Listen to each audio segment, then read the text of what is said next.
உங்களுக்கு 2016 ஹெர்னு ஒரு படம் வந்தது. நம்ம தலைவர் ஜாக்கின் பீனிக்ஸ் நடிச்சது ஜோக்கர்.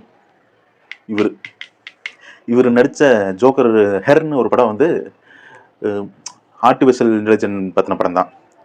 சேம் இந்த ஏஐ டெக்னாலஜி ஃப்யூச்சரில் உலகம் இப்படித்தான் இருக்கும் அப்படிங்கிறத அந்த இயக்குனர் காட்டியிருப்பார். எல்லாருமே தனிமைப்படுத்தப்பட்டிருப்பார்கள், எல்லாருமே தனிமையில் தான் இருப்பாங்க. அப்படின்னா அவங்களுக்கு ஒரு துணை தேவை, பேச்சு துணைக்கு ஆள் தேவை அப்படின்னு சொல்லிட்டு அந்த ஏஐ டெக்னாலஜி இருக்கும். ஒரு சின்ன கார்டு சைஸில் தான் இருக்கும். அந்த ஏஐயில் அந்த வாய்ஸ் மட்டும் கேட்கும். நம்ம என்ன கேட்டாலும் பதில் சொல்லுவோம், என்ன கேட்டாலும் வீடியோ காட்டும். நம்ம அதை எப்படி வேணால் யூஸ் பண்ணிக்கலாம் அப்படிங்கிறத அந்த படத்தில் பார்த்துருப்பாங்க. அந்த படத்தை பார்த்தவங்களுக்கு அந்த படத்தை அதோட கண்டென்ட்டை பற்றி தெரிஞ்சுக்கிற வாய்ப்பு இருக்கும். அதே தான் நம்மளால் இப்போ இந்த ஏஐ யூஸ் பண்ணி வாழ்ந்துட்டு இருக்கான். அவன் வந்து அதை கேர்ள் ஃப்ரெண்டாகவே யூஸ் பண்ண ஆரம்பிச்சிட்டான். எனக்கு ஸ்க்ரீன்ஷாட் அனுப்புகிறேன். ஏய் குஞ்சம்மா எப்படி இருக்கு அப்படின்னு கேட்குறேன்.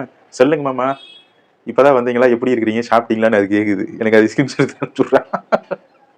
இப்படியெல்லாம் ஆளு வச்சுட்டு என்ன பண்ண முடியும்? நம்ம பசங்களுக்கு கல்யாணம் முடிச்சு வைக்காம காஜி முத்து போய் இப்படிலாம் சுற்றிட்டு இருக்கிறாங்க ஏஐ கூட கடலை போட்டுக்கிட்டு.